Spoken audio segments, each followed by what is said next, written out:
Oke guys, Assalamualaikum warahmatullahi wabarakatuh. Welcome back to my channel. Apa kabar kalian semua seluruh subscriber setia yang hari ini masih tetap memberikan support dan dukungannya terhadap channel ini. Terima kasih banyak. Untuk kalian yang mungkin sudah menekan tombol subscribe dan tanda like-nya. Oke, hari ini kita pengen ngebahas dulu tentang aplikasi pinjaman uang online lagi. Dan mungkin teman-teman yang lain juga masih ada yang berurusan dengan aplikasi pinjaman uang online nih. Kali ini kita pengen ngebahas dari aplikasi kredit pintar ya. Aplikasi kredit pintar ini termasuk ke dalam aplikasi pinjaman uang online yang memang mungkin sudah terbilang senior ya. Dan hari ini mereka ini sudah terdaftar dan berizin di OJK. Dan kita langsung pengen cross check dulu untuk aplikasi kredit pintar ini ya. Kita pengen tunjukin dulu ke kalian. Dan hari ini kita sudah keterlambatan di aplikasi ini.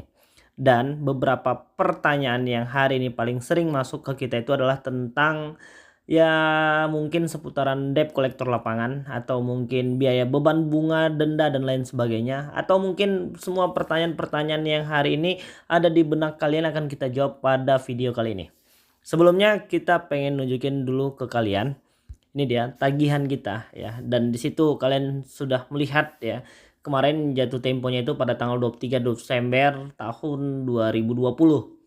Tahun 2019 ya. Ini tahun 2019 dan hari ini sudah 2021. Dan kita pengen dulu lihat dulu ya, kita pengen cross check dulu. Di situ kalian bisa melihat total tagihannya kita itu kemarin itu, ini pinjamannya kemarin 600.000 ya. Mungkin teman-teman yang lain juga yang di tahap awal itu untuk di aplikasi kredit pintar ini cukup bervariasi ya. Kemarin kita dikasih di awal itu sekitar Rp600.000 dan kita disuruh bayar itu menjadi Rp702.000, dan sekarang kita sudah dikenakan denda keterlambatan itu sebesar Rp498.000 dengan total Rp1.200.000. Itu untuk tagihan saat ini yang sudah keterlambatan hampir 600 hari ya guys. Ini di sini 23 Desember tahun 2019 dan kita udah keterlambatan. Di situ kalian bisa melihat 365 hari. Sekarang aku pengen nunjukin dulu ke kalian ya.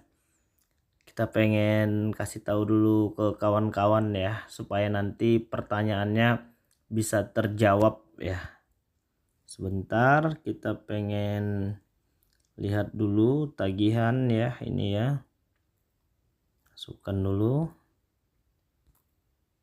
Ini dia. Itu kalian bisa melihat ya. Itu kemarin di 23 Desember tahun 2019. Jadi sekitar 600 harian nih. Udah 600 hari lebih kita keterlambatan di aplikasi kredit pintar.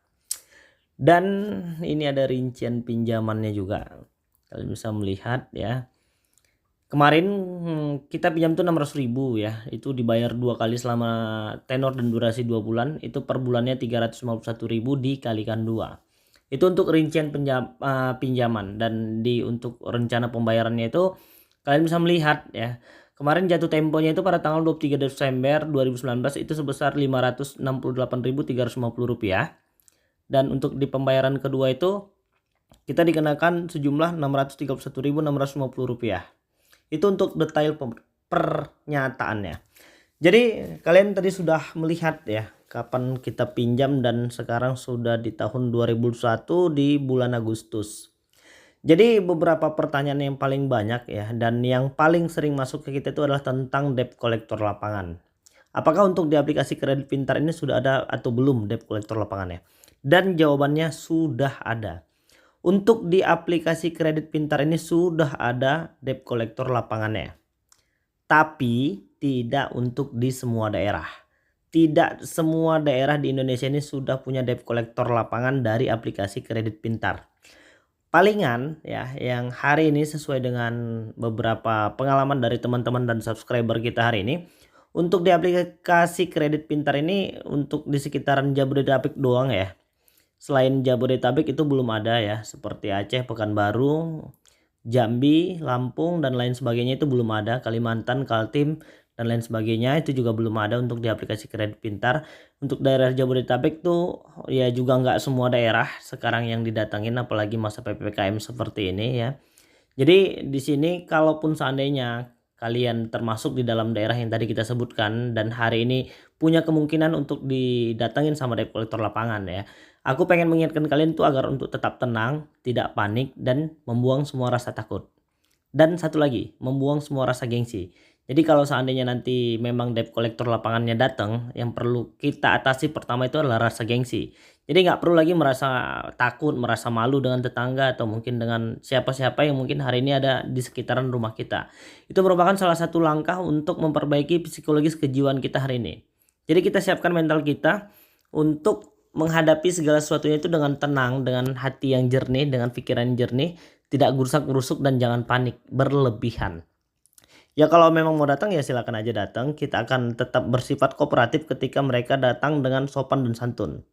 Dan sepengalaman dari teman-teman yang hari ini sedang berurusan dengan kredit pintar ini, ya mereka itu datang dengan baik ya, dengan sopan dan melakukan kunjungan. Ya sekaliguslah mereka melakukan penagihan.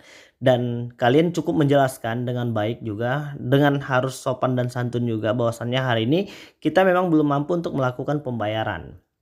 Jadi sampai dengan di situ aku pengen mengingatkan kalian tuh untuk tidak lagi lanjut menggali lubang tutup lubang. Sudah cukup ya, masalah hari ini sudah pasti membuat kita pusing, sudah pasti membuat kita susah tidur, galau ya, makan tak kenyang, mandi tak basah hari ini ya karena mikirin aplikasi pinjol. Jadi jangan lagi menambah kesulitan hari ini dengan pemikiran-pemikiran yang buruk ya, dengan pemikiran-pemikiran yang negatif. Karena itu sudah pasti akan berimbas pada kehidupan pribadi kita.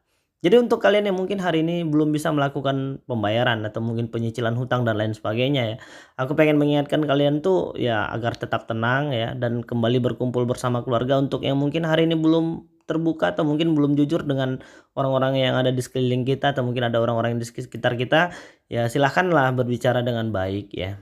Dan apakah untuk di aplikasi kredit pintar ini mereka melakukan penyebaran data atau tidak ya? Itu pertanyaan yang paling sering masuk ke kita juga. Apakah aplikasi kredit pintar ini sebar data nggak bang? Sepengalaman kita, karena aplikasi kredit pintar ini juga sudah OJK, sudah legal, dan mereka juga sudah punya izin di OJK, tidak melakukan penyebaran data. Untuk aplikasi kredit pintar tidak melakukan penyebaran data. Ingat itu ya.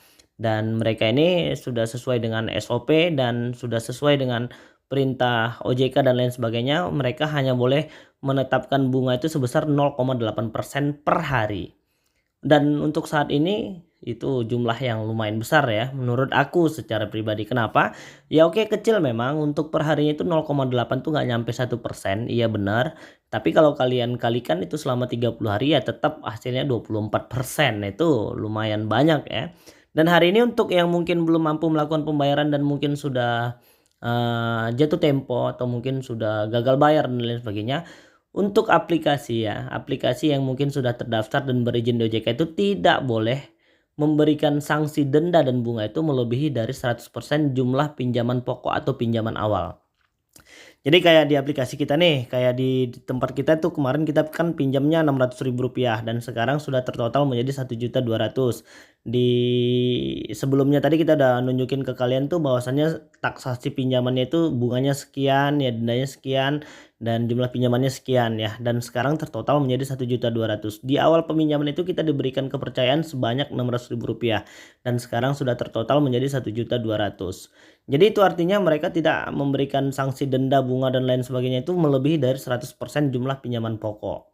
Oke, jadi mungkin saya rasa ini udah cukup jelas dan mudah-mudahan video ini bisa menjadi sebuah referensi untuk kawan-kawan yang hari ini sedang panik untuk menghadapi masalah dari aplikasi pinjaman uang online.